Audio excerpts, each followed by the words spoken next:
We've got new tastings on our website. They're not complete, but we've got most of our January, February events up on the site.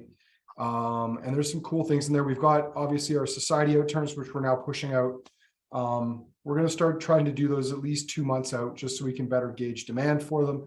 And I'm trying to remember, but if you're in town, we've got a really cool festival. We've got our Burns Bash coming back, which is on Robbie Burns Day this year. And it's got a cool range of whiskeys. Well, it's kind of a festival, but bargain priced. It's $50.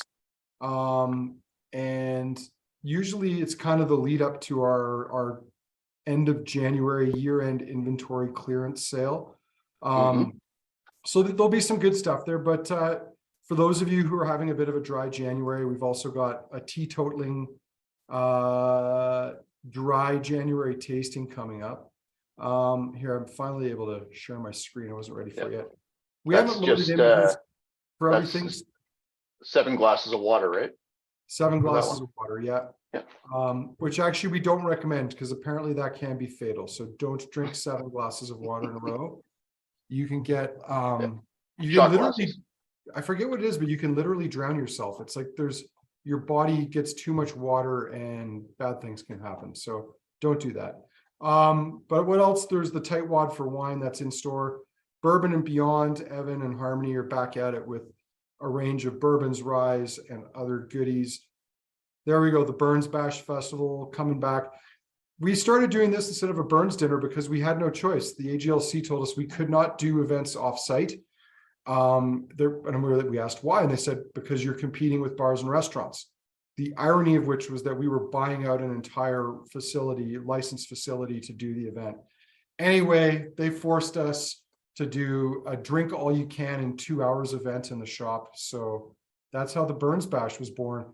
There's no bagpipes, there's no Highland dancers, there's no poetry or haggis. There's just lots of whiskey and camaraderie and some good deals. I think Robbie Burns would be okay with that.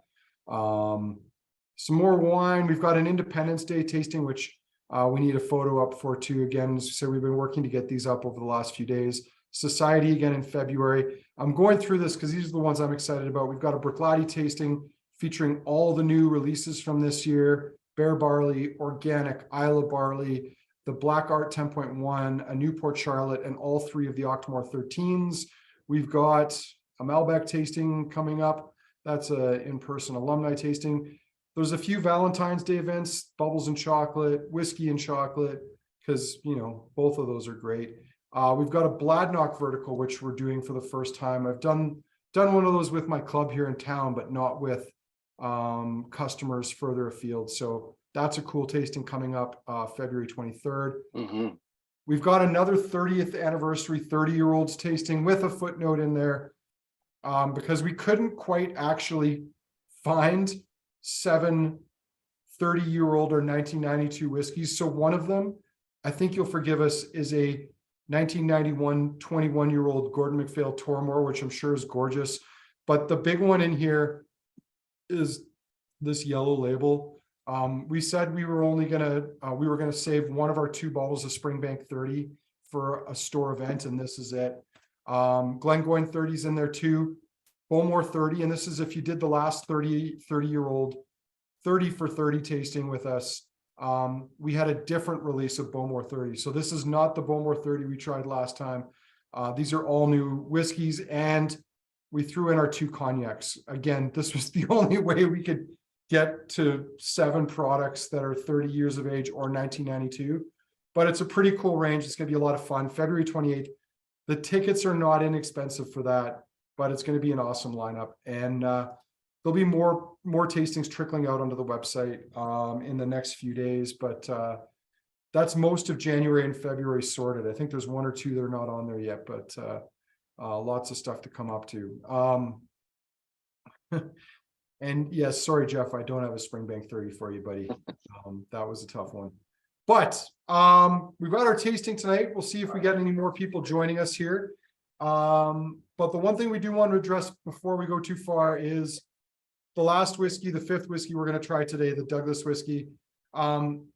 unbeknownst to ourselves and also to Steve Lee at the Douglas Distillery, these are closer to 35 mil than 50, and we sincerely apologize for that. This is the whiskey that allowed us to finish the calendar this year. It was the one that we started boxing them up a day after the calendar, or like basically we started finishing the calendars the day after it arrived. Steve Lee did this for us in a rush because we were worried that one of our 5 extra whiskeys, so in fact actually 6, wouldn't get here in time. And as a matter of fact, the whiskey that we would have had to use to finish this year's calendar arrived in store yesterday. So the fact that he did this for us, he did it on a rush basis. He thought these were 50 mils. He did it in such a rush that he didn't check the volume. It's an honest mistake, but for many of you, this is the first time you'll have ever had a chance to try whiskey from the Douglas Distillery.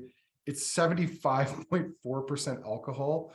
So if you think about it from a pure spirit thing, you've probably got a 50 mils worth in there anyway.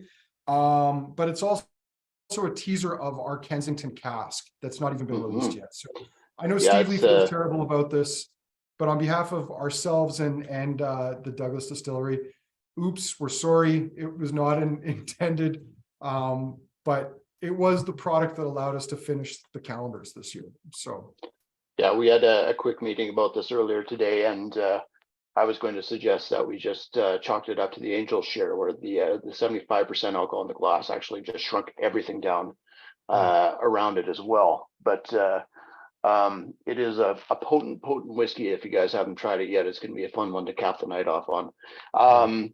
So we are, as we did for the first 2 tastings, going to go through in order. So we're going day 11 to day 15. We're starting on the boutique Speyside.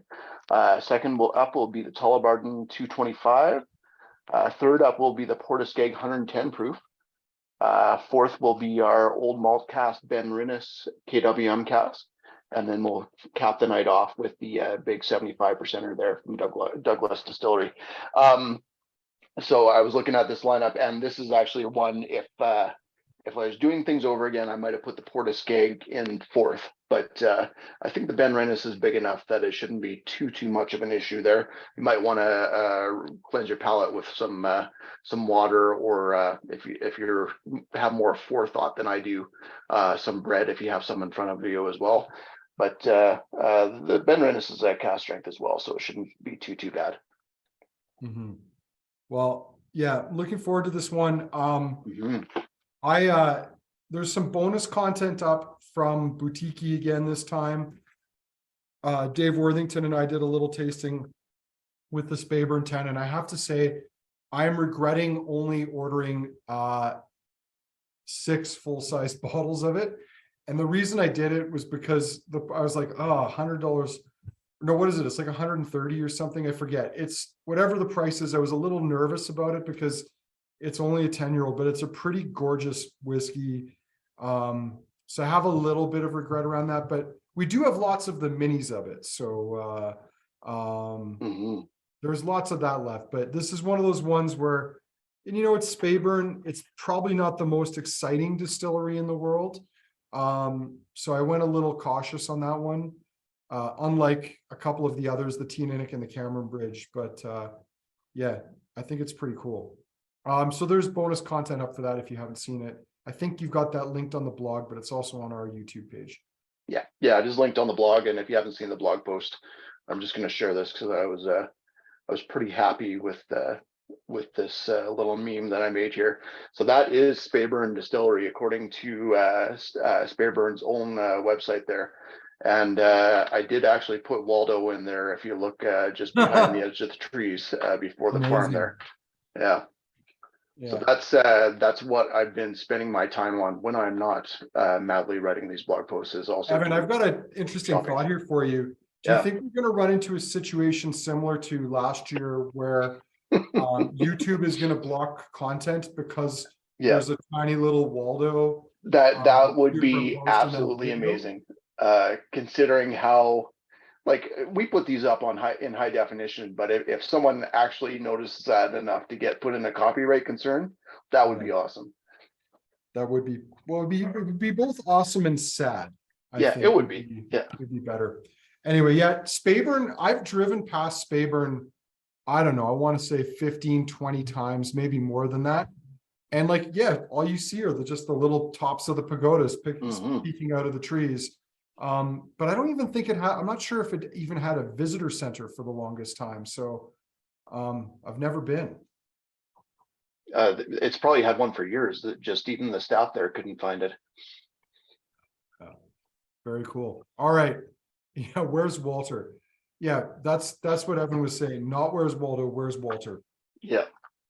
All right, Evan, do you want to talk us through this a little bit, or what have you got? Yeah. So like Andrew said, there is a cool YouTube video that he and Dave Worthington put up as well. We have links to that on the blog post to give a bit more background on the label. I wonder if I've got a larger version of the label. I don't think I have here. I'll see if I can find it on our site. I'll at least bring up the bigger bottle. But as with all boutique labels, it's got a lot going on, very comic booky in style, and it's a pretty fun whiskey too. We've had a Speyside single cask of our own, an official Speyside or Speyburn single cask story about a year and a half ago. That was quite good, really peanutty, had some nice fruit notes as well. This one, well, I'll let you guys see what you think first. But for me, I was really impressed with it, to the point where I do wish we had more bottles of it. But with something like Speyburn, where nobody really has enough sort of info on what it is and knows what to expect. I don't think there's a lot of Speyburn geeks out there, at least not at the moment. But maybe a bottling like this will help change that. Mm-hmm.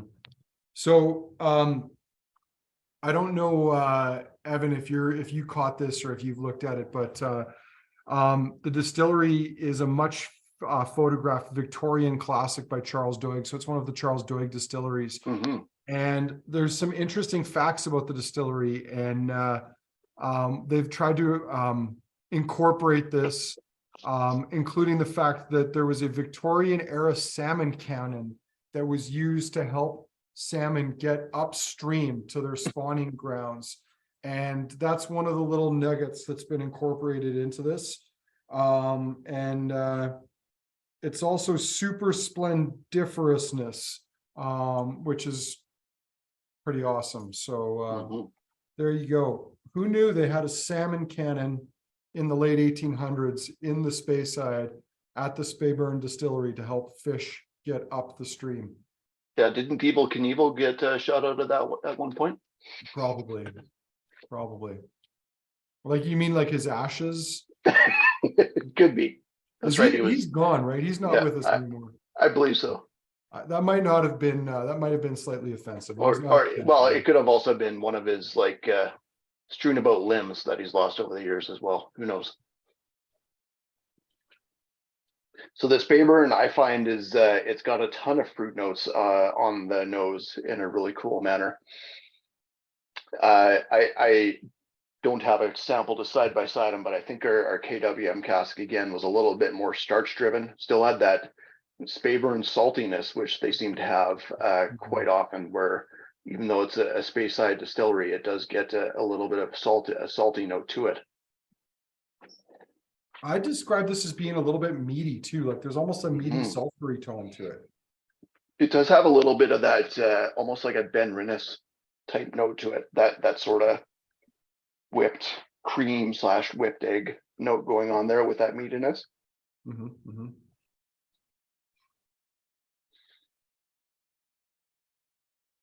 A little bit of gooseberry right now as well.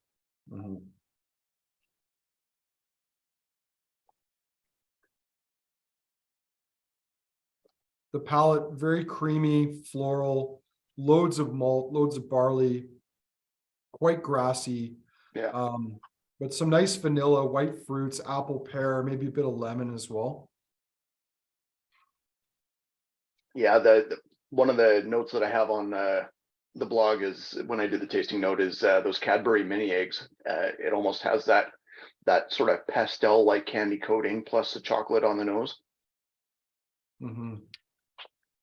Yeah, and I know a couple people here asking about water. I'm not sure I would be inclined to add water to this all on its own, but in the interest of science, I'll give it a go. So you guys don't have to do it for yourselves, but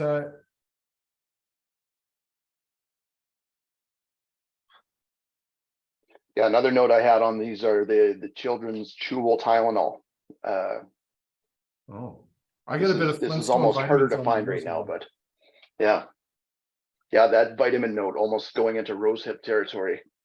Do they still make like those Flintstones chalky chewable vitamins, or are they like a I think they different do. character Yeah. now? It's like the Teletubbies chewable vitamins. Just about every cartoon has its own vitamin nowadays.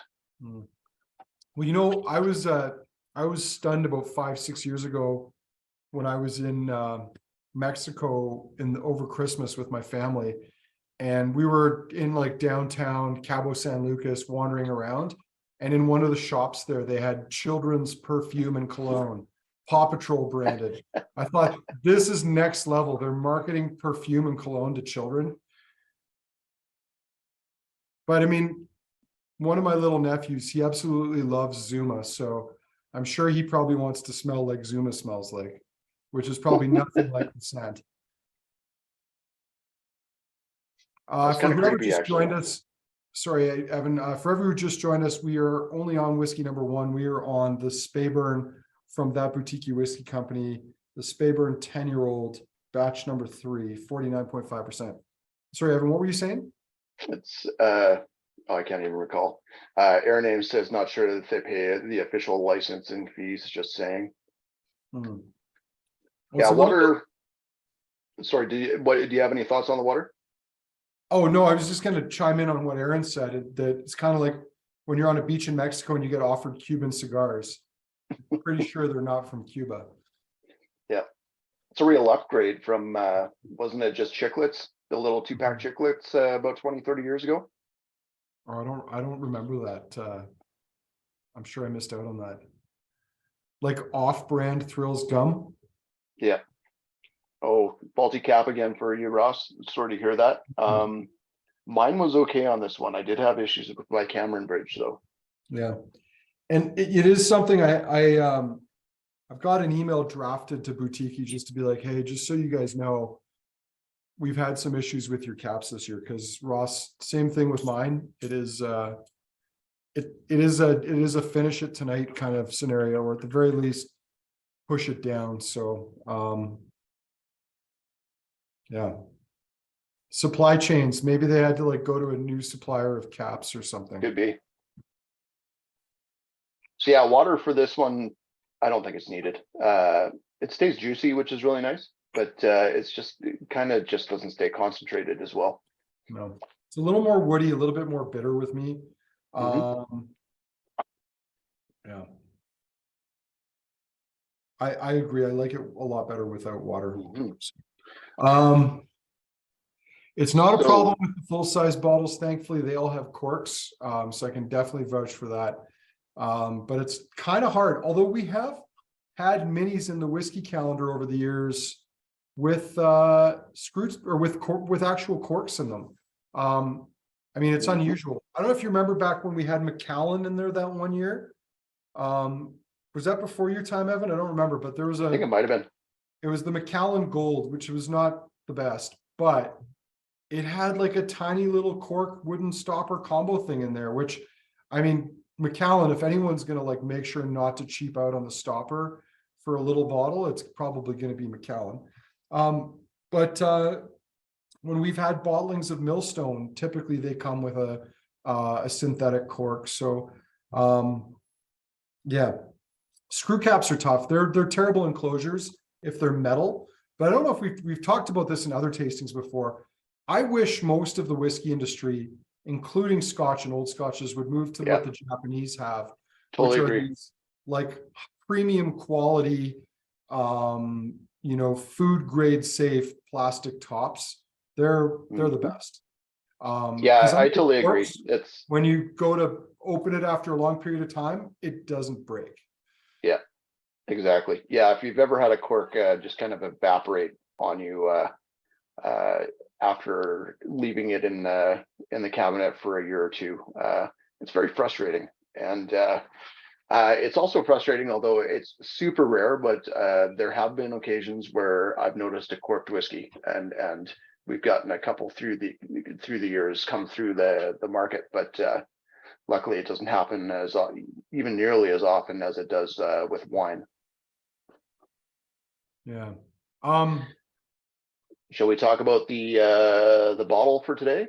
Oh yeah, I don't even remember. Evan, this is gonna be a discovery for me because, as you know, my attention span is very short. So what was on the archive for this day? Oh, Glendronach 93, and actually the second Glendronach to appear on this list of top casks. I know this one was a huge hit for a lot of people. Back in the day, this 20-year-old Oloroso sherry cask matured 1993 Glendronach was $200 a bottle. It was an absolute steal. It did not last long, despite there being almost 700 bottles of it. It does raise questions about Glendronach. It was probably a Finnish cask because the volume of bottles doesn't make sense for how old it was, but it doesn't matter. It was a great whiskey. Glendronach is certainly in the top 4 to 5 distilleries that we've bottled the most of over the years. And the reason for it was until Brown-Forman took it over, we were their biggest partner in Canada. We got casks all the time. We got all of their single cask limited releases that they put out each year. Yeah, they were a great partner for us to work with back in their independent days when they were run by Billy Walker and his consortium. And, I've still, I've got a couple of these tucked away and I've still got a bit of a soft spot for it. But like Benrinnes, it's one of those distilleries that, I can't help but feel it's not quite what it used to be. And for about a 10, 11-year period, Benrinnes, and for 7 to 8 years, Glendronach were two of the most exciting distilleries in Scotland. And they're still good, but they're just not as exciting as they used to be. Well, speaking of that, that kind of segues really nicely into our Tullibardine that we're going to be trying next, because you had a pretty good talk about this in regards to Tullibardine distillery itself when you talked about was it the 1966 KWM? No, the 1987. 1987. Thank you. Yeah, Tullibardine. It was never an A-list distillery or even close to it, but I believe it was in 2003 that the distillery, somewhere around there, was bought by a consortium headed by another Scotch whiskey veteran by the name of John Black. And they took the distillery from like an underappreciated, unknown quantity and made it kind of an exciting brand.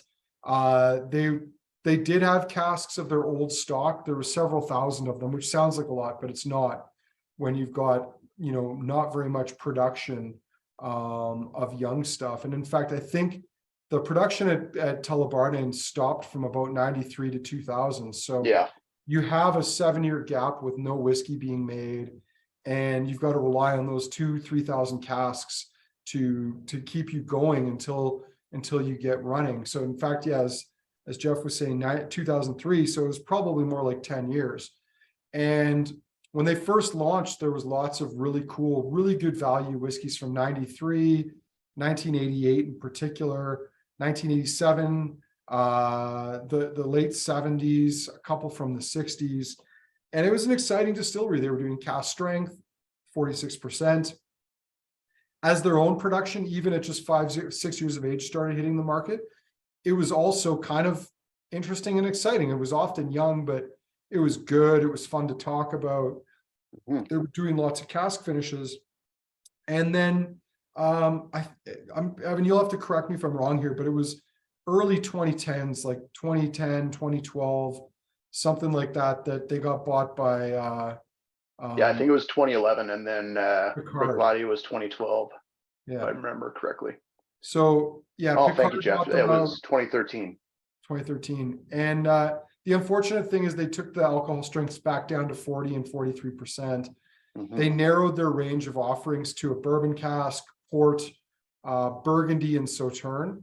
And to be clear, they're decent whiskeys, but it's just as a brand, it's not as exciting, it's not as relevant or as interesting as it used to be. So yeah, and it's sherry, not port there. But we are talking about the Sauternes for today. But with you talking about Glendronach, it made me think about that as well. Where there's a little bit of disparaging with Glendronach because of their changes. They've also dropped their alcohol level on some of their bottlings from 46 to 43. I think a lot of it might be due to Brown-Forman and their more different way of thinking versus when Billy Walker was in charge. But there's a lot of disparaging that happens towards the person that took over for Billy Walker when it came to blending and everything, and that's Rachel Berry. And I might talk about that on a future blog if we perhaps have a Glendronach in the whiskey calendar in the future. We'll see. Time will only tell. Yeah. But yeah, it's a different philosophy with these companies. And I think we talked about this in our last tasting, that some companies are chasing a slightly different market. And whether it's the one they should be chasing or not is an open question. But I think the unfortunate thing is a lot of the people that used to love Tullibardine for what it was and what they were doing kind of lost interest in them because it's a complete 360 from the standpoint of how you're operating. Yeah, it's very true. And especially going 180. From 20 to 30 year bottlings down to no age statement is definitely some tremendous whiplash. Luckily they have a 15 from their new distillate now, although it is still bottled at 43. I think it's really well done. And they've had a couple bottlings in the Murray series that have been at higher strength or even batch strength and typically 10 to 12 years old that have actually been quite good as well. No, it's good. It's just, we just Not like the to same. see the higher proof. Yeah. So Jolly Ranchers come out, cotton candy. Aaron's asking, which are you on now? We're on the Sauternes, Aaron, if you lost the feed and had to join again. The 225.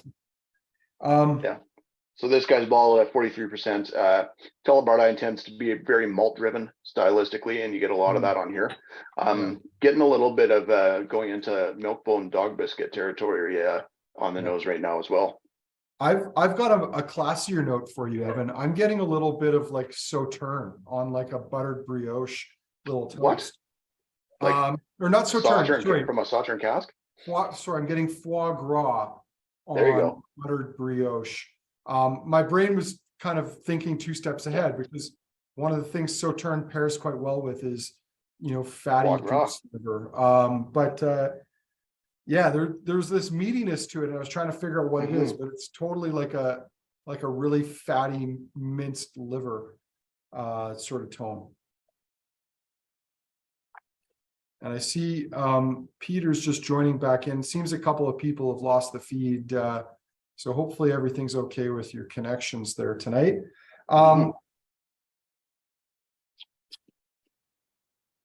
agree with Jeff. Foie gras is delicious. My wife is not fond of me consuming it, I will say. Just tell her as soon as they make a vegetarian foie gras, you'll be right on it.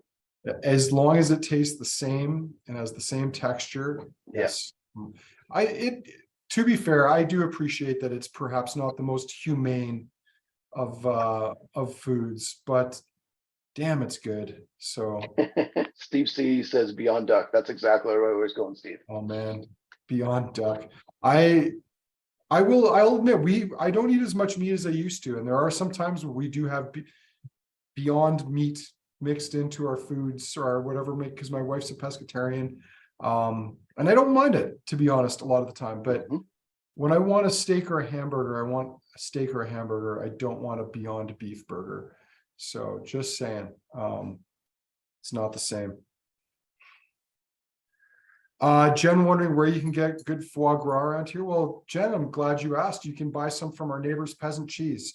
They import cheese Crystal's always got some good foie gras there. I especially love the ones that come in these little logs that have the color and appearance of like a hot dog, but it's foie gras and it's delicious. So Yeah, a little bit of ketchup and mustard on that, and it's great. yeah, just put it in a bun, little Wonder Bread bun. Mhm. So yeah, this is like this Tullibardine. It's kind of like the 228 Burgundy, which we had last year, where it's or was it the 500? No, it's a 500 sherry. They're the We didn't have 500 the sherry. 228. Yeah. It's I wasn't expecting much, but it's still like really well put together. It's one of the softer touches when it comes to like a cask finish for me, where the you get the Sauternes, but it's not overtaking everything, which is quite nice. Yeah, I mean, you can do finishes one of two ways, one of which is subtly and one of which is not. Yeah. Ultimately, I think you're getting mostly the French oak here. You're getting the touch of French oak. I don't think you're getting a lot of Sauternes wine coming through in this, but it's a pretty whiskey. It's not as rich as I think it could have been if it was bottled at a little higher proof. So Agreed.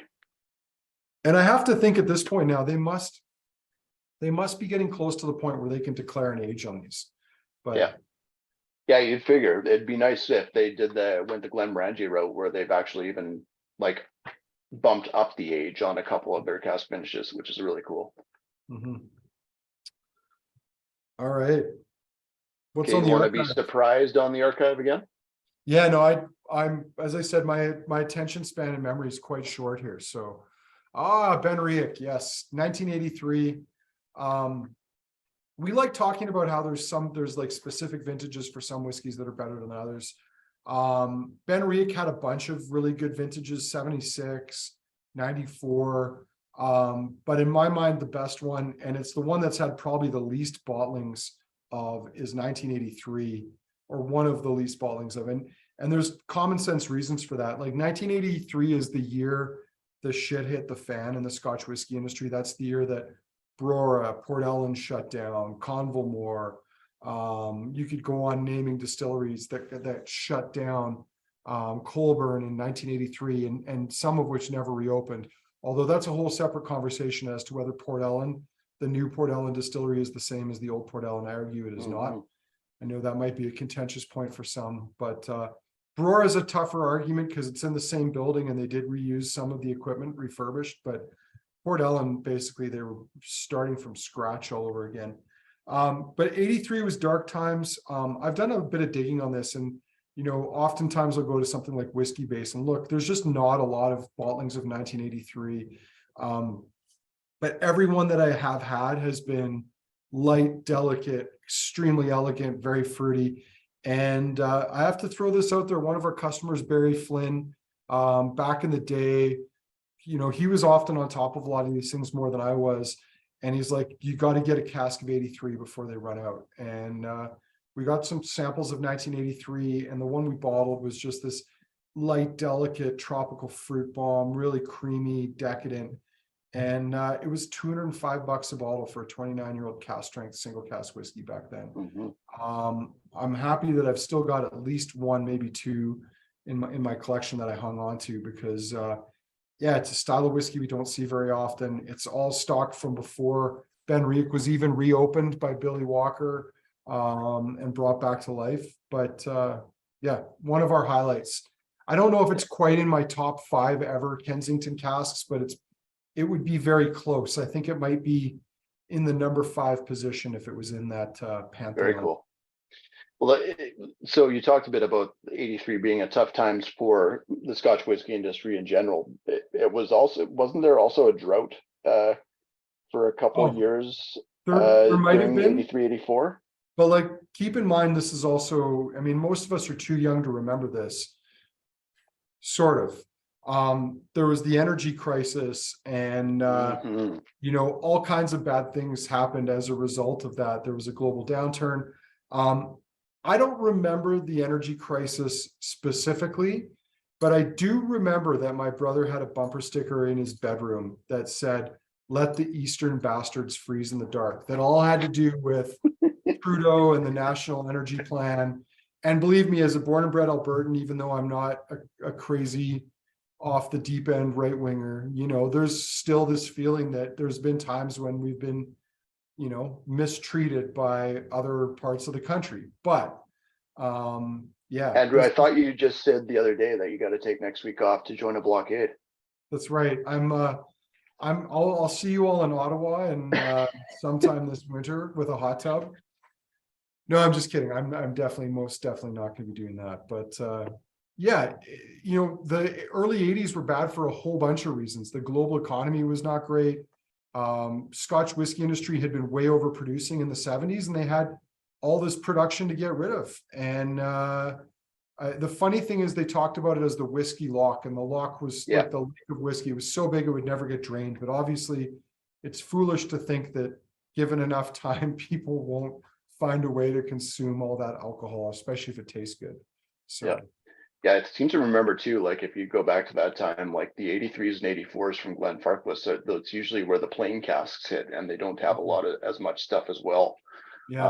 Where they maybe because of energy pricing and stuff too, like they weren't producing as much or drought or what have you, or and maybe they didn't have the sherry. They were reusing casks more to save money. I mean, you know, we haven't really talked about this, and like what will people be talking about 20-25 years from now? And like, did the war in Russia have an impact on the Scotch whiskey industry? And absolutely it does. I mean, I remember when the nice young lady from Glenfarclas, who was here this fall, her name escapes me right now, but I can see her, was telling us that their heating bills at Glenfarclas have gone up by a factor of 5.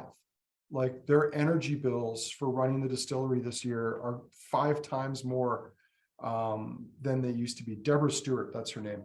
I mean, that's kind of hard to just absorb and, you know, not pass on to your consumers or what have you. Anyway, absolutely. Shall we move on to the Port Askaig? Yes. Yeah, let's do that. So this is an interesting bottle. So this is a Port Askaig 110 proof. We did have the Port Askaig 100 proof in last year's calendar. And the Port Askaig 100 proof, even though it's 10 less proof, is actually higher alcohol. I made a little bit of a graphic here to try and explain that. It's one of the fun differences between the British versus American proofing system. But essentially with UK proof, I didn't break it down, but it's 100 UK proof is 57.1% alcohol. 110 US proof, which is what we have in front of us, is 55% alcohol. So it's kind of like one of those imperial versus metric differences, except this time I think the Americans have it right. Yeah,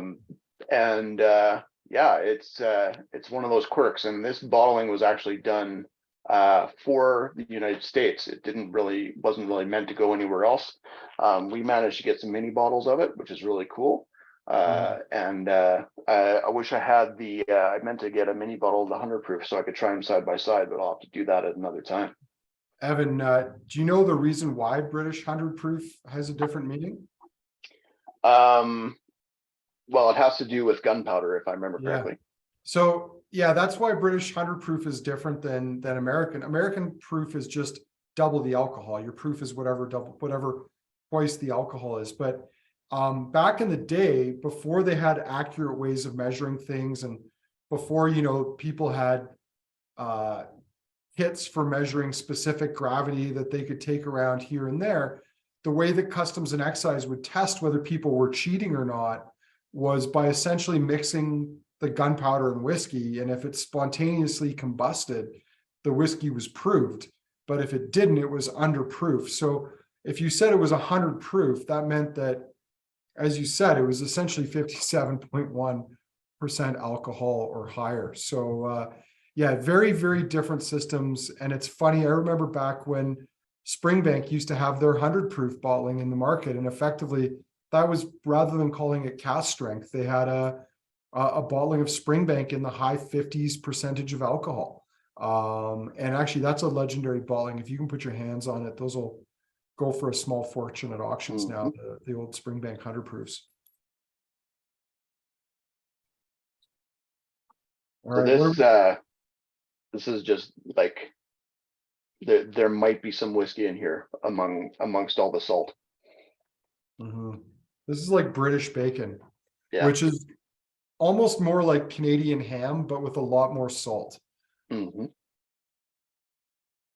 I know they call that Canadian bacon in the States, but they don't know what they're talking about. It's really more British.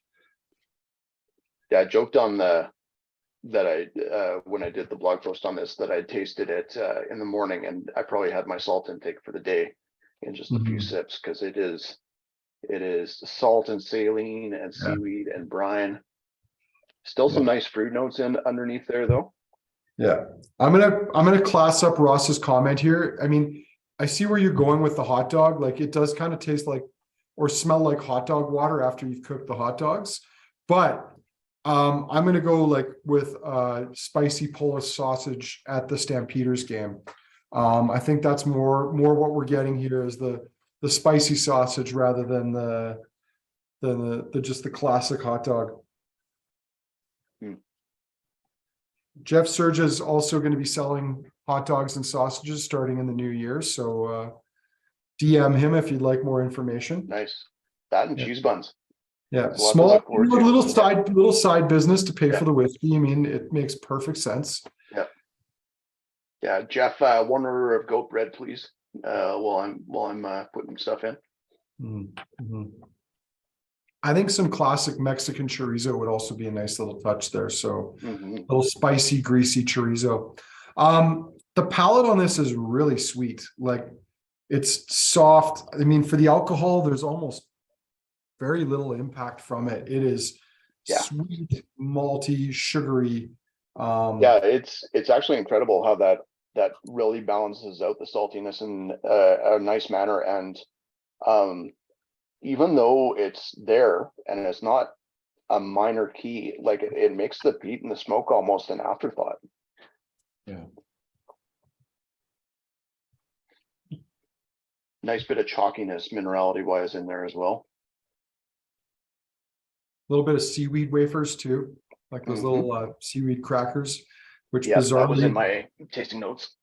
oh yeah, bizarrely my 9-year-old nephew seems to like those, but he's like super picky.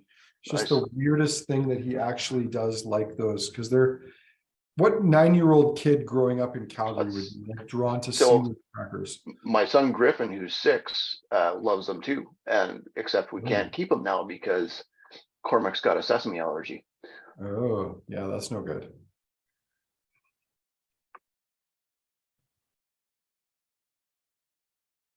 Well, I mean, it's pretty tasty. It's got some nice ashy tones to it.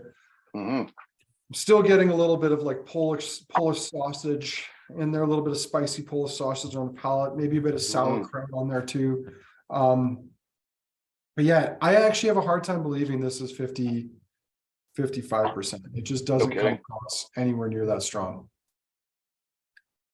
Yeah, it is very, very easy drinking. It's just that combination of salty and sweet there is pretty impressive stuff. Mm-hmm. Very cool. Very cool. I'm briefly just checking our Facebook, Evan, to make sure that no one's commented there and we haven't had a chance to address it. But what have we got on the archive post today? Yeah, so this is one that we're getting up to an era which is near and dear to my heart, because this is a time when I was already at Kensington Wine Market as well. Oh. This is our 10th anniversary Kilchoman. Cool. So yeah, I fond memories of this, mainly because I don't know if you remember this, Evan, but I remember Brian about 2 weeks after we got this was like, oh my God, we beat the Whiskey Exchange to a 10-year-old Kilchoman because they were talking about how they'd had a 10-year-old Kilchoman.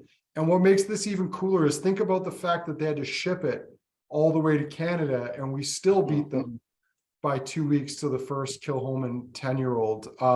We were one of, I think maybe the La Maison de Whiskey and somebody else might have had a 10-year-old Kilchoman before us, but it was a small list. It 100% was Anthony Wills, founder, owner of Kilhoman, was over there, bumped into him. I'm thinking probably early in the year, this came in when 2017, so it was probably early in the year 2017. Mhm. And he said, "Hey, you've got an anniversary coming up. How would you like a cask of 10-year-old?" And was kind of blown away by that. So, and the funny thing is, the next year we got a 10-year-old 100% Isla. Yeah, the year after which that. and those are two of the, and I love Kilhoman, so I haven't met a whole lot of Kilhoman that I don't like, but those are two of the best casks that I can remember tasting, Yeah, to this day. yeah. It's a gorgeous whiskey. It was a real like real honor to be able to get to do that. I suppose add about this. I think the best Kilhoman we ever bottled was the 10-year 100% Isla, the one we did the next year. But yeah, it's a distillery that's we've been big boosters of ever since they opened, since before they even legally had whiskey. I love their ethos. They do long fermentation, slow distillation, put their whiskey into good wood. And even though it's a big medicinal, peaty, salty, smoky whiskey, it's like clean, like it's achieving having those maritime characters, having the peat, having the salt, having these really bright citrus tones, but no rough edges to it. Yeah, And well, and that's also it's that combination of being clean but also multifaceted at the same time, which is hard to pull off. So this might be bold, but maybe it's time I start nudging Anthony to see if maybe we can get a cask of 15-year-old, but that'd be cool. We'll see what happens. Yeah. Cool whiskey. I also think I might have been wrong on this. I think looking at, I need to create a more detailed list of all the casks we've ever bottled, but we might have bottled more Kilhomans than Benrinnes.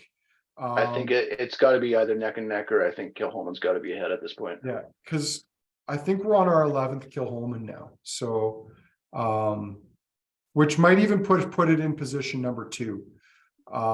I'd have to have a look at that, but well, and as a side note, and we had the Askaig in here on the last tasting. Kilhoman is by far the most featured distillery in the whiskey calendars over the years, over 9 years of doing them as well. Yeah, we almost didn't have them in this year, but their inclusion was the inclusion of Kilhoman was a little serendipitous because I was starting to get nervous about what was coming, and it just so happened that Andy had some stock of 50 mils coming to the market. So I was like, I'll just take all of it. And but it's been a few years since like we tasted the Askaig. So I think the last 5 years that we've done minis of our own casks. Yeah, the Askaig was an awesome inclusion, just because I truly believe that bottling has really evolved over the last couple of years in a good way. So I know there's a couple of questions here. Kilhoman been growing on me. Wasn't my favorite at first. Dave Udai saying 10-year 100% Island 2017 was hen's teeth. Yeah, I have more Kilhoman than any other distillery. Jeff says they're doing a lot of things right. And he also has comment here about he prefers them. He's a big sherry fan, but prefers Kilhoman and bourbon. And I totally agree. I 100% agree with that too. I think Kilhoman loses something, unfortunately, in sherry. Yeah. That bright citrus note that's there just tends to fade. And I really love that juicy citrus combination with the salt and the smoke. And I think for me, the 100% Isla in refill bourbon is the best profile for Kilhoman. So. Yeah, and even though it's up against some really tough competition on Isla, I think it's one of the best young Isla bottles available too. Yeah, they don't have Ron Swanson to promote it, but they're still doing okay. Rumor has it he's at Costco, so you'll have to go see him there. Yep. Jeff also says the Mezcal one was really cool and funky. Yeah, that was such a cool bottling to get, just because it really put a different spin on Kilhoman that we hadn't seen in a while. Well, it also just shows you like Anthony's, I think some people at times have thought he's kind of this like sort of stiff Englishman living on Isla. And there was an element of that might have been true when he first got started, but he's got a great sense of humor Totally and does. mischievousness. And you could tell like he figured out the game that Diageo and some of the other companies were playing, and that they were going to change the rules on things like Calvados casks and tequila casks and mezcal casks, because the industry is really struggling to find wood. And before, like a year or two before they changed the rules, he just filled some tequila and mezcal casks. It was like, fuck it, I'm just going to do it because they're going to change the rules. And they did. And sure enough, like, I was blown away when Andy showed up one day and he's like, hey, I've got some cask samples of tequila and mezcal matured Kilhoma. Do you want to try it? And I'm like, but that law just changed like 3 months ago. Like it was that crazy. And I remember asking Anthony about this. He's like, yeah, I saw the writing on the wall. So I thought it would be funny to beat them at it and to get a whiskey out before they could. And I did not want to like those whiskeys because I was like, oh, this has got gimmick written all over it. But one of those tequilas and one of those mezcal casks. Yeah, we easily could have selected the tequila cask too, and everybody would have been happy with it. But the mezcal, just the marriage of the two styles, just works so well. Yeah. Jeff, I don't know if he did, but that sounds like something Anthony would do. And if it's not legally whiskey and he can't call it Scotch anyway, what does it matter that it matured in those casks? So anyway, I was going to make a side note about an island distiller and something, but I won't. We'll just move on. We'll move on to the next one. But Evan, while you're getting ready to move on, I actually selected some fun glasses for tonight's tasting. Cool. What do you got? Yeah. So all of my glasses tonight are from different whiskey clubs across Canada. So this one is Swag, also known as the Scotch Whisky Association of Gambier. Gambier is a little island kind of between Vancouver and the Sunshine Coast. It doesn't have a car ferry. You have to take a water taxi to get there. The people on the island have island cars. So when the car has done its duty and can no longer be serviced or fixed, they either dig a hole and bury it, or oops, it fell off the barge on the way back to the mainland to be taken away for scrap. That's a slight embellishment, but not far from the truth. But it's this crazy place. I've been there 4 or 5 times. That was the first whiskey club that like invited me to go out and do a tasting for them anywhere, going back to like 2007. And I remember like we went for dinner in the local shop, which involved like heating up basically like those little McCain round pizzas in a microwave. But it was just such a cool experience. And I'm glad I've still got a couple of their glasses kicking around. And since we've already gone through 3 whiskeys, I'll just quickly go through a couple of the others. I've got the Victoria Companions of the Quake Glass, done more than a few tastings there. And I know we've got Tom and Vi from the Sydney Peninsula Quakin. If there are clubs here, I'm not suggesting you send me a glass if I don't have one of your glasses, because I already have too many glasses. Like it's a problem. But I know Peter Green's on here too, and I've got the Ottawa Whiskey Guild glass, which has to have one of the coolest logos of whiskey clubs. There's a kind of a lion and a bottle of liquor, presumably, and it looks like a big bottle. I'm going to guess it's a Nebuchadnezzar, given the size of it proportional to the lion there. But yeah, I've got 2 more, but we'll sprinkle them out in these next couple of whiskeys here. Right on. So next up is the Old Malt Cask Benrinnes KWM cask.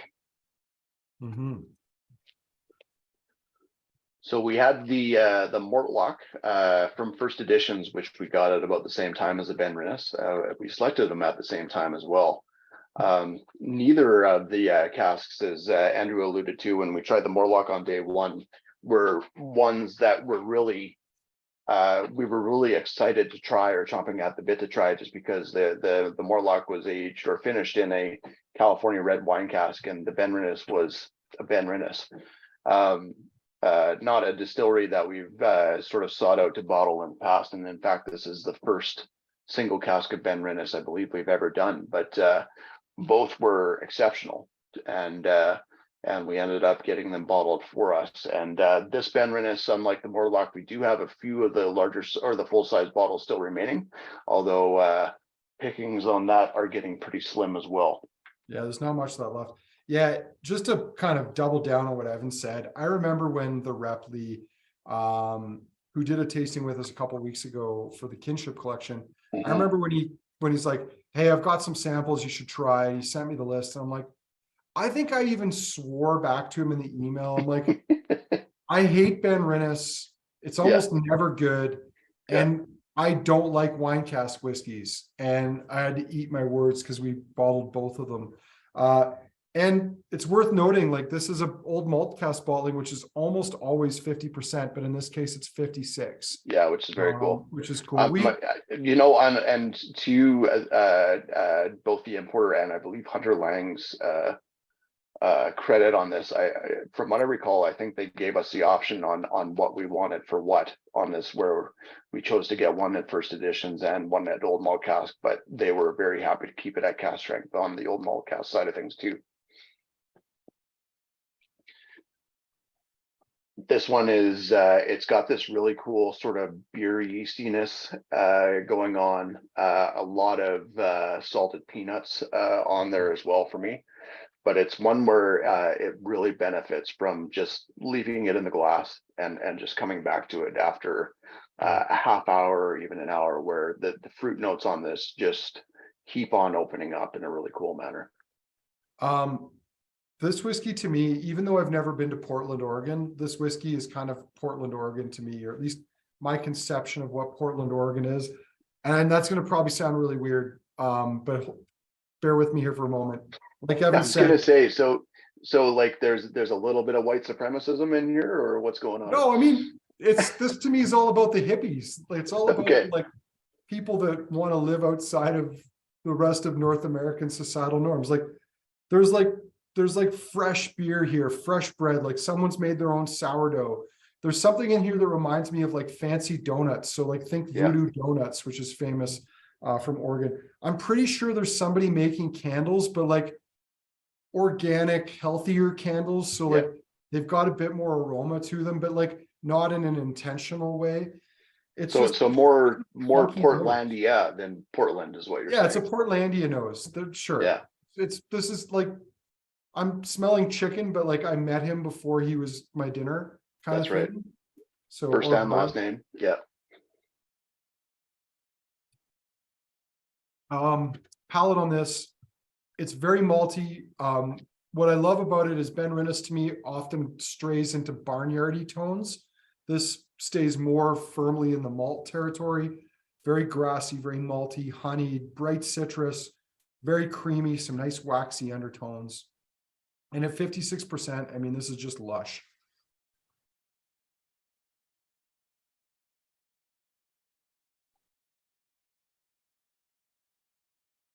And by healthy candles, I don't mean it can treat your cancer. That's not what I'm trying to suggest here.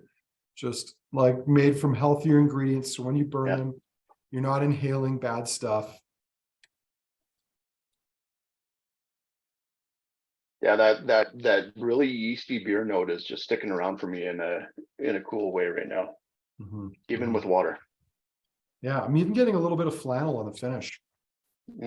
Although that's more Seattle, I suppose. Yeah. So. Yeah, this is flannel, but horn-rimmed glasses as well. So Evan, Jackie commented she loved your blog. Was this about Benrinnes or about the Hunters and the Douglases? I think this part was about the Benrinnes. I didn't really dig into the Hatfields and McCoys of the whiskey world as much this time around. I mentioned the tumultuous history that Benrinnes had and how it burned down after being alive for 2 years, and then, well, didn't completely burn down, but they had to completely rebuild it from scratch, essentially. A little bit further away from where the fire was, and then, or no, it was a flood and then a fire. Sorry. Apocalyptic, biblical, one might even say. Yeah, the locusts haven't come yet, but they're on their way, I'm sure. Water. Dare we add water to this? Yeah, this takes honestly really well to water. Gets a little bit more candied on the palate, a touch more spicy, and maybe a little bit more oak coming through, but works either way for me. Mm-hmm.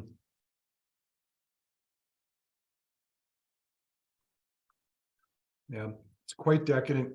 It's like kind of going to your grandma's house and she's got a bowl of sweets. You're not sure how old they are, and they're kind of stuck together. Like you have to kind of break them off the pile. Yeah, it does have that note to it. Even And it raises the question why she unwrapped them rather than just leaving them in their individual wrappers. It even has a bit of a waxy wrapper note. Now that you mentioned that, the wrapper as well. I was thinking more of like a toxic plastic back in the day. Yeah, good point. Before such things were worried about, that they would give us breasts, give men breasts or something like that, and trick your hormones. All right, before we move on to the archive, I'll quickly share my glass. This time I've got the Quebec whiskey, or Le Club de Quebec, or Le Club, or this is just Quebec whiskey. I'm confusing them with Whiskey Montreal or the. No. Quebec whiskey, I think, is Le Club de Scotch Whiskey de Quebec. That's their full name. And they were 10 years old at this time, so it's their 10th anniversary glass, or Vieille 10 ans. Anyway, Andre Girard, Patrick Bourassa, some great guys, lots of great people.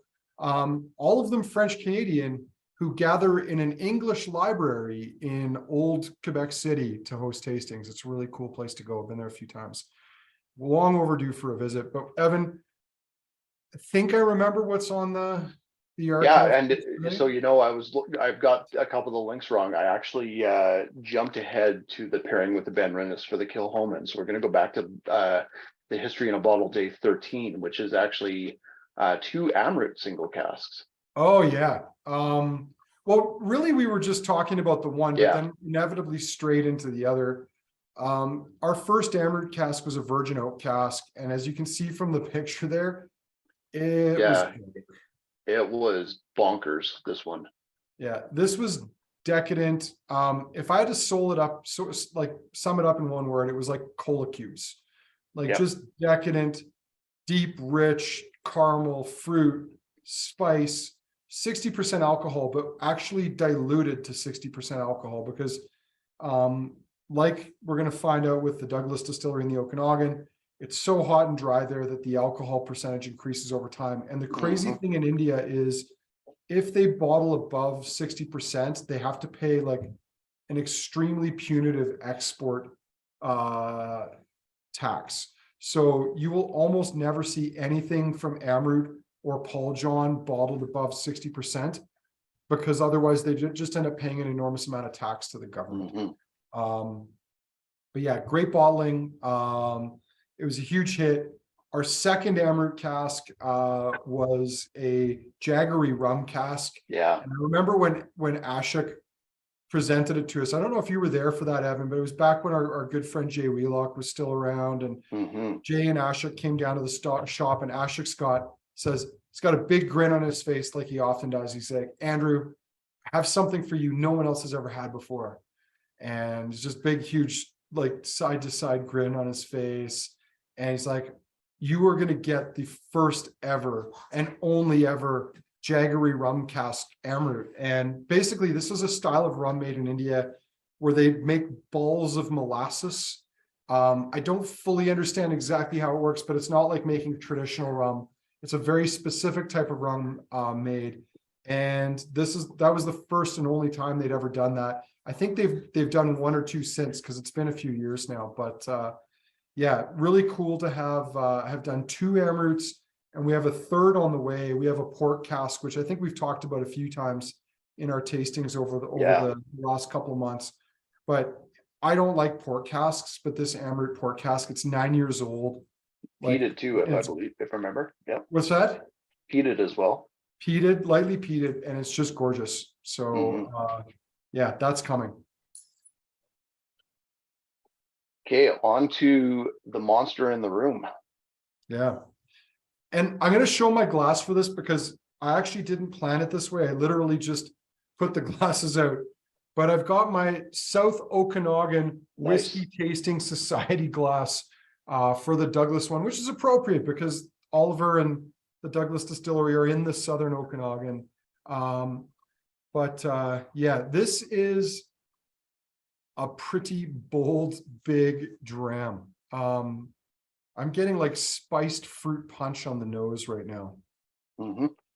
So this is the cask that Andrew went and filled, and then I went and signed here about a month later, just to represent, I guess. But this is still aging away currently at Douglas Distillery. This is the first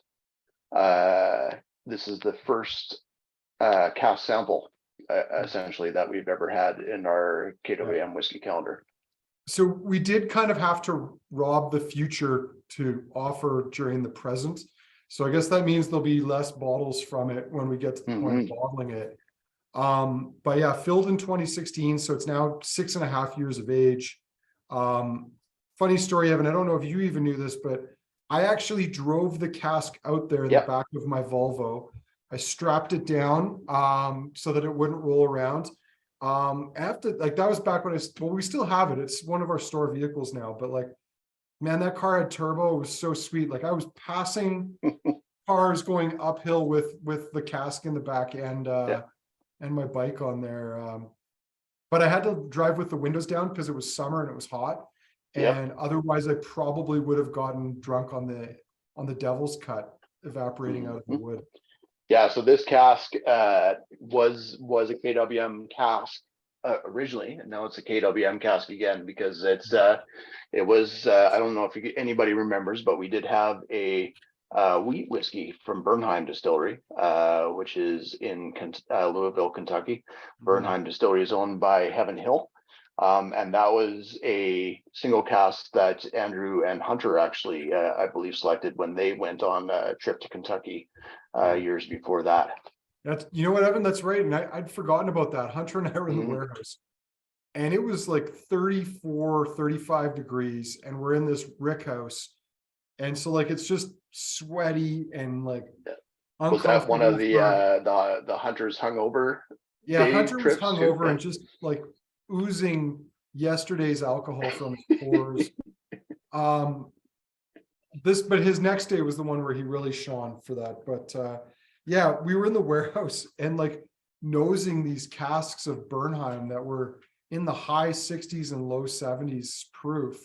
But they let us, I think, fill a couple of small bottles and we were able to take them back and we made our pick.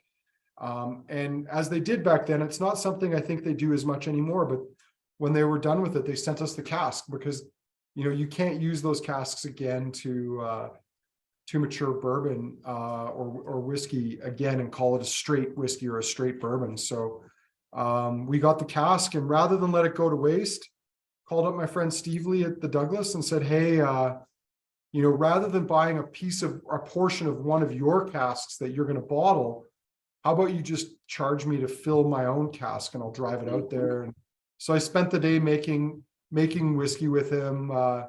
To be fair, I didn't mash the whiskey I distilled because you can't do that all in one day to mash ferment it. But we did make whiskey. We did do a mash run, fill up the tank, started the fermentation. But then I did do the 2 spirit runs with him in the spirit still. And at the end of the day, we filled the cask. So pretty cool. And yeah, this is kind of like being able to bottle your own whiskey in the cask that was yours from the beginning and you made it yourself. And we've done a couple of these with a local distillery too called Last Best, which I'm looking forward to, which will probably get bottled actually in the next year or two. But this one with Steve Lee was the first. Absolutely. So it's a big nose. Andrew and I have had the chance to try cask samples over the years of this, and a few other staff at KWM have as well. But that pine note has been there through and through. It's actually softer than it used to be, in my opinion. It's also so citrusy. Like there's massive so much citrus here. Like part of me wonders if there's a bit of contamination from gin in here, but like Steve Lee does take this all very seriously. When he makes whiskey, he does like a caustic cleaning cycle in between. I really think a lot of it has to do with the spirit he's making. He's using Holstein stills. He's distilling to like higher levels of purity. but yeah, it's just, this is packed with flavor. It's surprisingly drinkable at 75%. Like I've added no water to mine yet, and it's not rough, it's not sharp. It's warm, and it better be. I've recorded a little video with him, which Evan will hopefully get up in the next day or so. That'll be absolutely. on the YouTube page. But one of the things I was joking about with him is that it's almost double proof. It's almost it's almost 80%. Like think about that. Like that's the bare minimum starting point. This is almost 80%. It's 151 rum territory almost. It's just shy. Actually, it is pretty much right at 151 rum territory. Yeah. But it even has like a little bit of a rum, like, so, you know, there's some gin sort of notes to it, but it also has some rum notes to it. Like it's got some of those similar kind of sweet estery notes that you often get in some of those like really sought after rums. Well, it also reminds me, like it's got this dustiness, like the burlap sack, or even the waxed burlap sack that the malt comes through on the nose for me. But we've got a poll question at the end of this, and there's time for you to think about this, but we got a poll question specifically about this whiskey for later in the tasting. But Evan, it gave me an idea right now that hopefully we shouldn't forget whenever we get around to bottling this. I think we need to do something with the cask again. I think we need to keep this going, whether it's make another whiskey and put it in there, or maybe get it recharred and then put more whiskey in it, or something. That would be amazing. Like, I think we just need to keep this going, because I love the idea of knowing where it's from and like being able to trace that over time. So we'll have to keep an eye on it. Maybe getting someone to put beer in it, and then we'll put whiskey in it again after that. Absolutely. So, all right. Did you have I'm just about to. And I think we touched on it a bit where we mentioned Amber and stuff earlier in the tasting, but at Douglas Distillery, Steve Lee's talked about it with me, and probably with Andrew as well. And we did kind of touch on it before, but the alcohol level is rising over time in some of these casks, where it starts off. Well, it didn't start off at 75% to my understanding, and because of the climate in Oliver and the climate and the microclimate within the distillery itself, where if you haven't been to Douglas Distillery, definitely worth a visit. But the still room and the warehouse are essentially one building and not really separated by any type of walls or anything like that. So when the stills are running, it's hotter in there, and they're running quite often because of his gin production and his laying down casks for whiskey production, which he's done a lot of. But this alcohol level has crept up over time.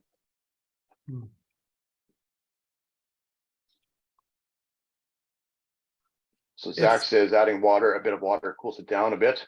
Does go a bit more into sort of like a lemon Halls note and lemon Vicks on the nose for me with water.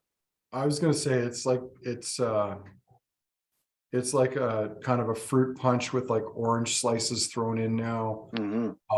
Maybe some like cinnamon sticks and ginger. It's spicy, it's fruity, loads of citrus. And it's like this is essentially whiskey concentrate at this point, but it is so thick and rich. Like you'd expect something with this high alcohol to be almost like so alcohol driven. It's light in style, but this is mouth coating as well. Yeah, I expect we're probably going to be, when we do bottle this will probably be one of those exceptions to the cask strength rule, where we'll probably tone it down to like 50 or 55, and just call it overproof or something like that. But if for no other reason, then there's probably less than half the cask left at this point. Too. So, anyway, kind of fun, kind of interesting. So Evan, we got to go back through, we got our speed round, but before we do that, what's the final historic cask that we're talking about tonight? Yeah, this is another big one for me. That's in more recent history that I had a lot of fondness for as well. Oh yeah, the Glen Scotia. So this was a cask. And I think actually, Evan, this might have arrived. We might have got our sequence a little bit out of order because tomorrow we're talking about one of my all-time Yep. favorite whiskeys that we've created. I'll leave that little teaser out there so you guys will get a sense of what might be coming tomorrow. But this whiskey, I think Kurt was with us by the time this arrived, or shortly thereafter. And it's our first Glen Scotia cask. It's not our last because we actually have a Gordon MacPhail Glen Scotia cask on the way this winter, spring. But it was a 1999 sherry hoggy, very active sherry hoggy of Glen Scotia. And the thing about Glen Scotia is it's all about the engine oil. Sometimes it's clean, sometimes it's dirty, sometimes it's somewhere in the middle. Yep. And the cool thing about this one, this was a hella dirty Glen Scotia. It was peaty, it was sherried, but underneath that, there was still all these really beautiful, delicate tropical fruits. It was a beast of a single malt. And it's not in my top 5 casks ever bottled, but it might be in my top 10 to 15 because it was just so unique to be able to do that. Yeah, it's super unique, and even because we found out after we had it that it might have been from a style of cask that is almost beyond sherry called, was it Paxrat? Yeah.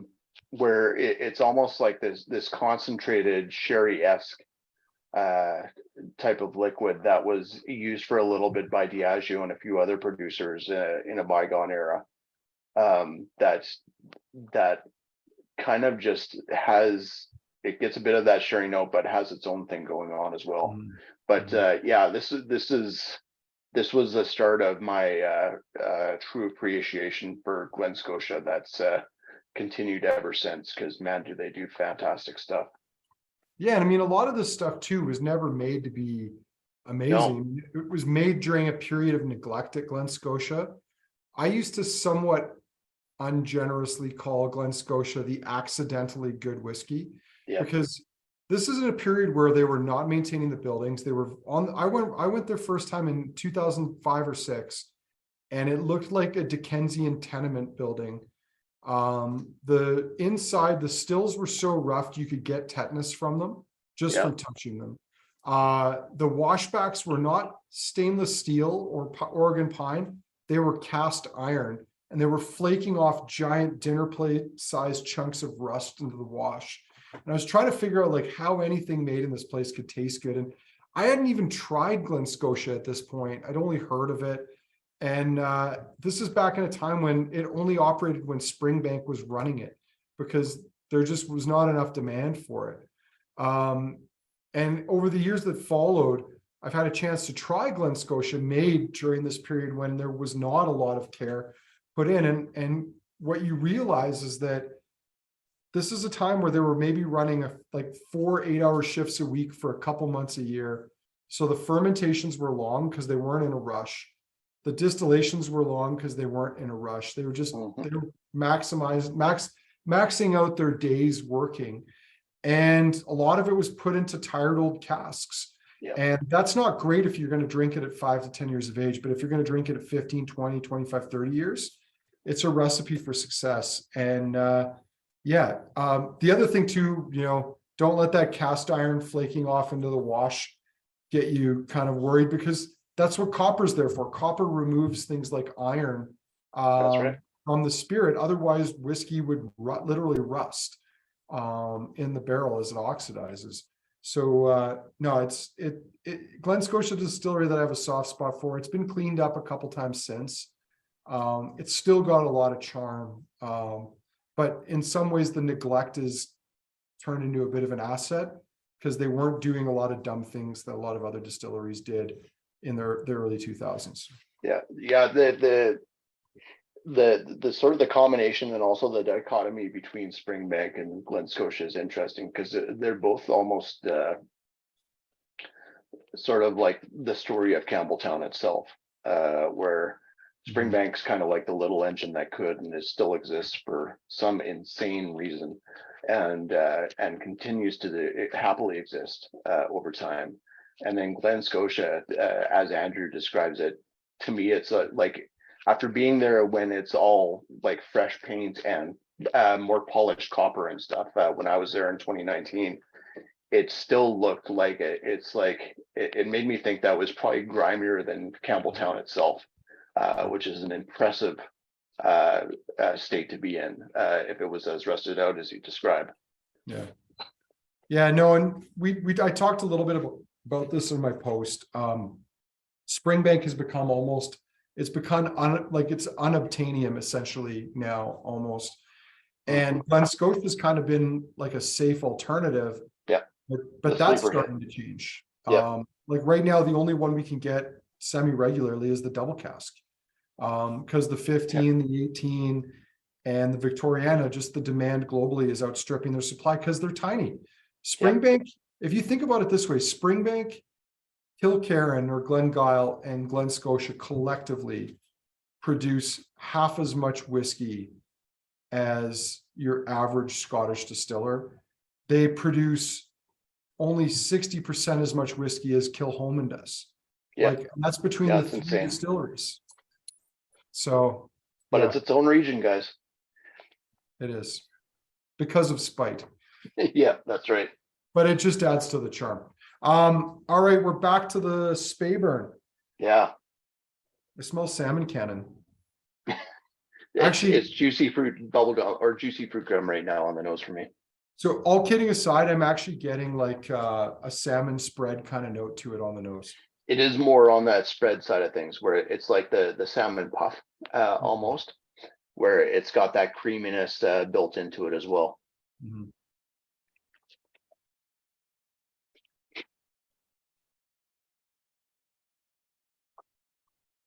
Still creamy, toasty. Yeah, I'm getting a like stale marshmallow note from it. Oh, cool. Kind of chalky. Mm-hmm.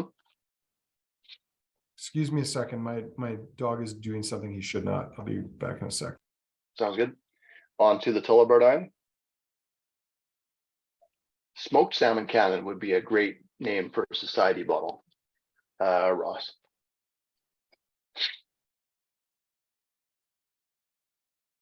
So in hindsight, if I was really trying to make a lineup out of this, instead of doing haphazard as I was deciding on the order for the calendar and for these tastings, I probably would have put the Tullibardine before the Speyburn, but this works all right.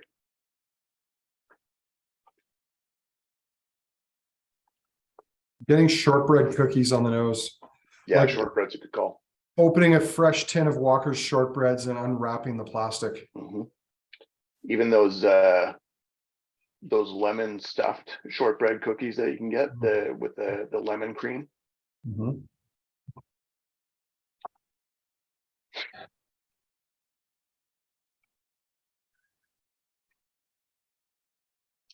It's like a kind of like a tapioca vanilla pudding sort of thing going on too.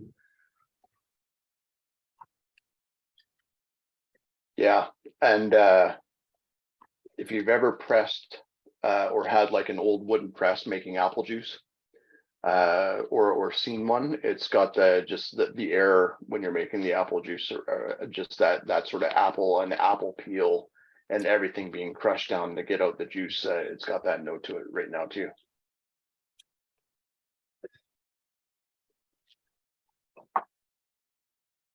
Oh, for 3 to 6% more alcohol. Yeah. A little bit of nuttiness can combine with the malt on the finish there. Mm-hmm. On to the Port Askaig.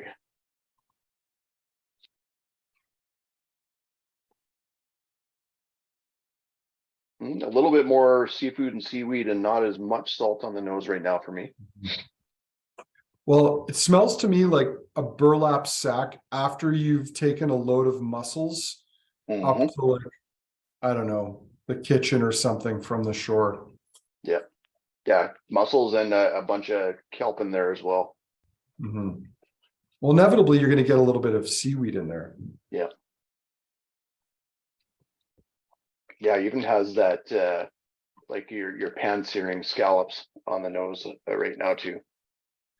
The nose is okay, but I think the palate on this is great. I mean, this is a classic example of how Kalila at a young age in tired old casks, just can taste great. It's like the whiskey you can't screw up. Other than if you put it into a sulfur tainted cask, that would screw it up. But other than that, it's kind of hard to screw up Caol Ila. Yeah. And Dave says, I swear this PA is Boonhaven. I kind of get where you're going on that, Dave. And I'd be fairly certain this is Caol Ila, but you never know. And young peated Boonhaven is probably the closest whiskey on Isla to Caol Ila. I don't think anybody else comes close to that oily, salty side of Caol Ila as Boonhaven is. I find that young peated Boonhaven though is a bit more medicinal. Yeah, that's fair. That Moynia or whatever it's called. And I don't ever get the same amount of like bacon and scallops out of peated Boonhaven as I do out of Caol Ila. Hey, look at this. Yeah, I really wish I brought it home one of the 100 proof minis that we still have just side by side. But regardless, I kind of wish we had full size bottles of this because it's quite good. Well, Evan, that sounds like a project for Christmas Day while the kids are ripping their presents apart and not expressing as much gratitude as they should for their presents. You can just sit there and subtly compare two different Port Askaigs side by side. Yeah, that's right.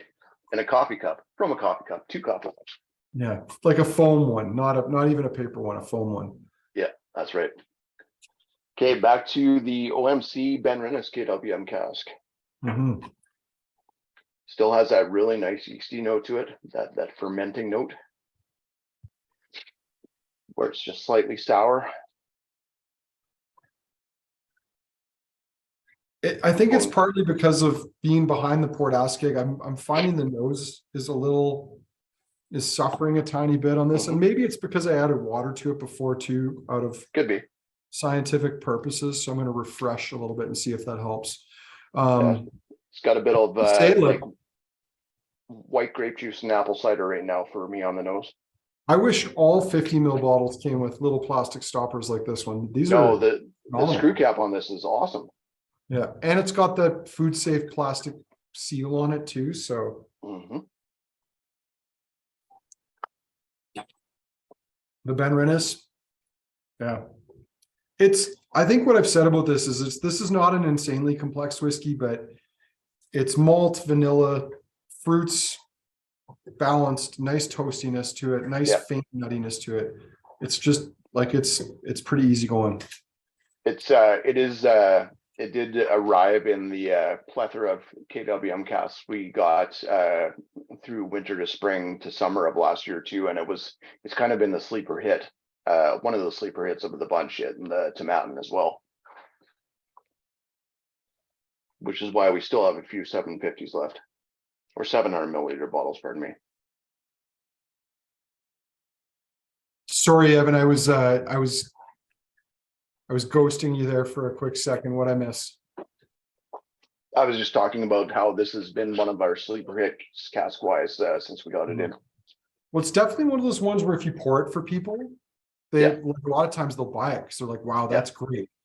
But it suffers from the what the hell is a Benrinnes? Like, there's not a lot of people who are like, "Ooh, cool, new Benrinnes on the shelf, awesome." It's not like Mortlick. It's not like a lot of. Oh, you just muted there, man. Yeah, it's there is a small following for Benrinnes versus other distilleries. I think it's because they mix it up with Ben Nevis though, more than anything else. It's a pretty tiny following. It is. Anyway, sorry, that was Chloe. She just finished her last university class. Her undergrad is done. Oh, so awesome. Congratulations, Chloe. Yeah, that's she's great. Going to drink her face off now to celebrate. So right on. Reminder, she has a shift tomorrow. Yeah. Hey, Chloe, you're working tomorrow. I haven't said to say. Yeah. I'm not doing her clothes. Yeah. Yeah. She's going to smell like Hunter tomorrow. All right. Yeah. I still like this whiskey hasn't changed my mind about Benrinnes, but I think this was a great bottling. I'm glad we did it. There's Yeah. not a lot left. And the price didn't hurt. Like this was running at No, what? not at all. 118, something like that a bottle. Yeah, really well priced. Oh, I've got a mischievous little guy here who's just Nice. not. He just sleeping wants at night, to, he so really wants to smell the Douglas, man, is what it's I'm coming not down gonna, to. I wouldn't subject him to the Douglas, but like he's not a whiskey boy yet. So Yeah, no, it's not working. He's clued in. Fool him twice. You will not fool him a third time. I was gonna say, it's the Tullibardine that I thought would smell like dog biscuits, so start with that one. Well, here, I'll just see if he's interested in the Tullibardine. No, it's not, it's not passing the sniff test here, so. Yeah. All right, we'll work on whiskey with Walter. Yeah.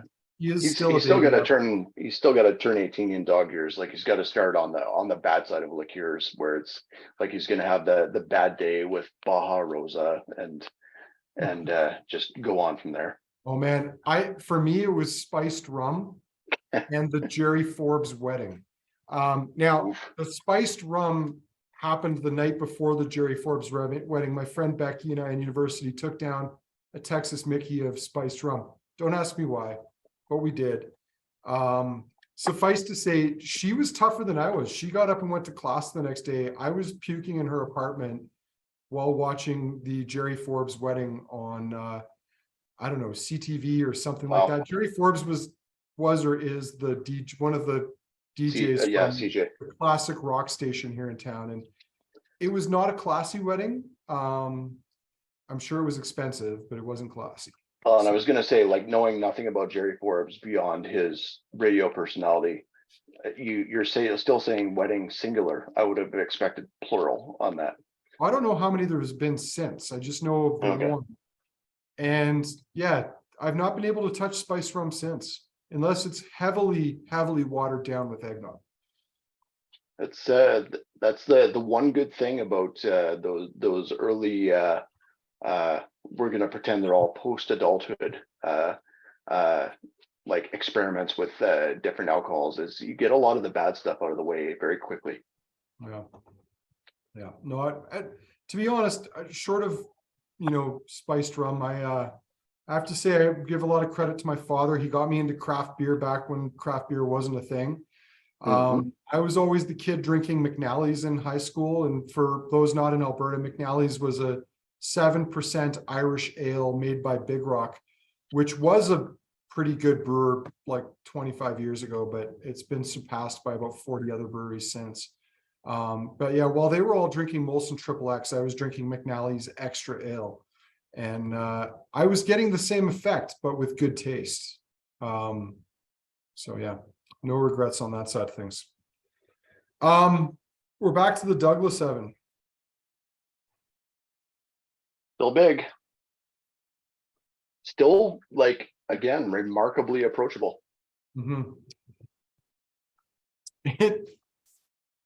It's got, there's like a lot of like citrus and spice. Yeah. Like a lot. Yeah, even into coriander right now. Yeah, so spicy. Now that could be some of the wood. Who knows? We don't know. Yeah. But there's just bags of citrus and spice on this thing. Nice toasty oak. Oh, someone's suggesting the Douglas and eggnog. I would worry that at 75.4%, it would curdle the eggnog. Yeah. I'm not saying that would guaranteed happen, but there's a decent chance. But yeah, this is not your typical Scotch single malt, but it's pretty fun. It's pretty interesting. Totally. And, yeah, Steve Lee and I were talking about this earlier. It can probably take a healthy amount of water, and that's not something I say very often. But like that ABV is just nuts on this thing.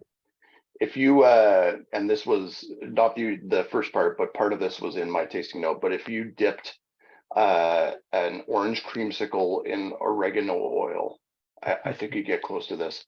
Or if like you're taking your Starburst fruit candies and like dipping them in hash oil or something like that.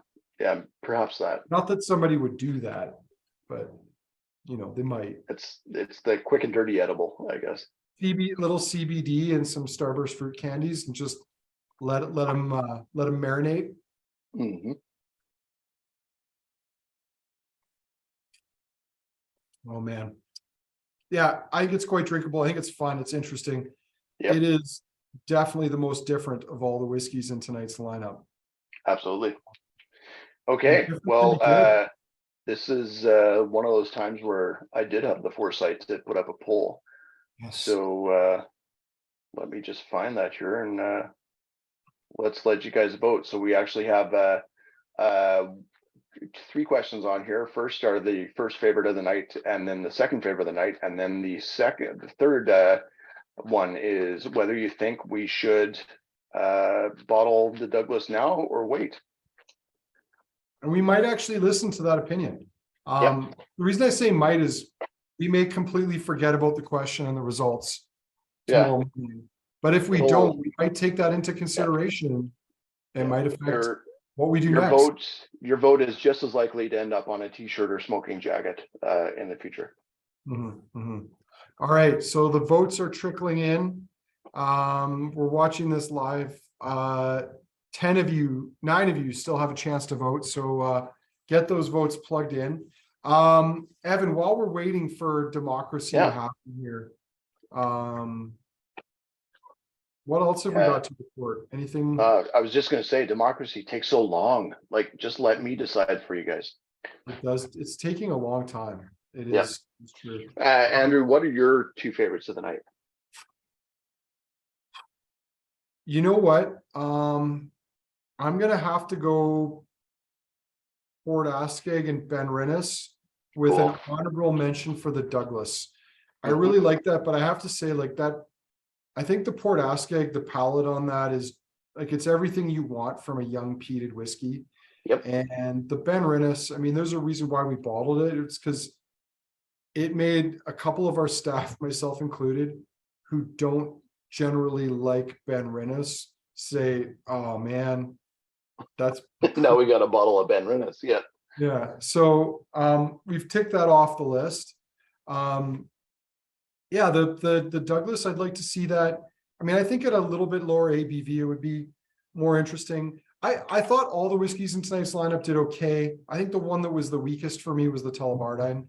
I just feel like it suffers from its ABV. I don't think the strength does it any favors. Yeah, agreed. I am going to pick the Speyside actually, and our Benrinnes.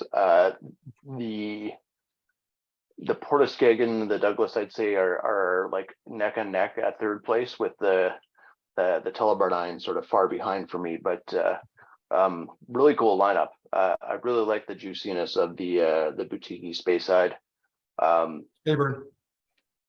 Pardon me, Speyburn. Thank you. Those Spey distilleries, I tell you, get me every time. Mm-hmm. And the Benrinnes is always nice to revisit, just because I think it does show so well. Yeah, they could have done us a favor and called it the side of Spey or something like that. Yeah, that's something right. To just mix it up a little bit. But you know what? I agree. I think that Speyburn shows really well. I think I'm kind of being a little hard on it because I really liked the Tianinic. I thought the Tianinic was just phenomenal. But look here, we've got Benrinnes in first. We've got a tie between the Speyburn and the Port Askaig for first favorite, and then second favorite, what have we got? Port Askaig, followed by, it looks like the Douglas and Tullibardine. Very cool. Everybody got some votes tonight. There was no one left out. No one got a participation badge tonight, which I think is pretty cool. And people saying to wait. Wow. So those of you that said to wait, like, wait till it's 78% alcohol, 80% alcohol, or what are you thinking? Evan, Peter Green's wife apparently thinks the lineup is perfect as it was. Oh, so well, thank you, Peter Green's wife. Ross is saying go for 10 years. Ross, in 10 years, there won't be anything left. I think we'll be down to 10 bottles. We'll sell the staves from the cask, maybe, like cut them up. Yeah, but don't let the ABV drop. Yeah.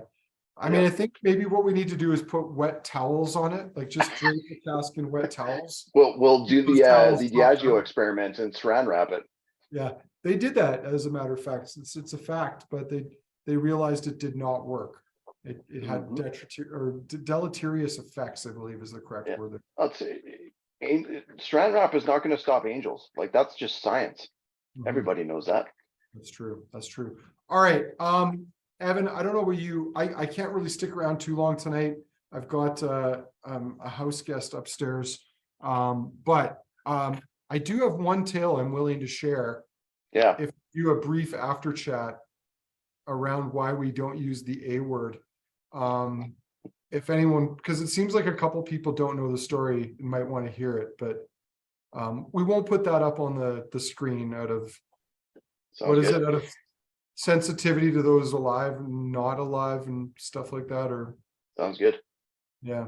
We only question that with Evel Knievel and nobody else. But yeah, I don't think we've done anyone any major offense so far tonight, have we? Yeah, we really haven't been doing our jobs, honestly. Not very much controversy. Yeah, interesting. Sounds good. Well, let's wrap up this part of the tasting for the Facebook crew and the recording that'll end up on YouTube. I can stick around for a few minutes as well, but not too long. But I'm eager to hear Andrew's story, so we'll save that for the after hours chat that's just about to start. So for those on Facebook and watching on YouTube, have a good night. Thanks for watching. There's one more tasting to come. Oh, Cheers, two. No, there's two. There's one on the 20th and then one on the 28th. So that's correct. There's two tastings. But anyway, good night for tonight.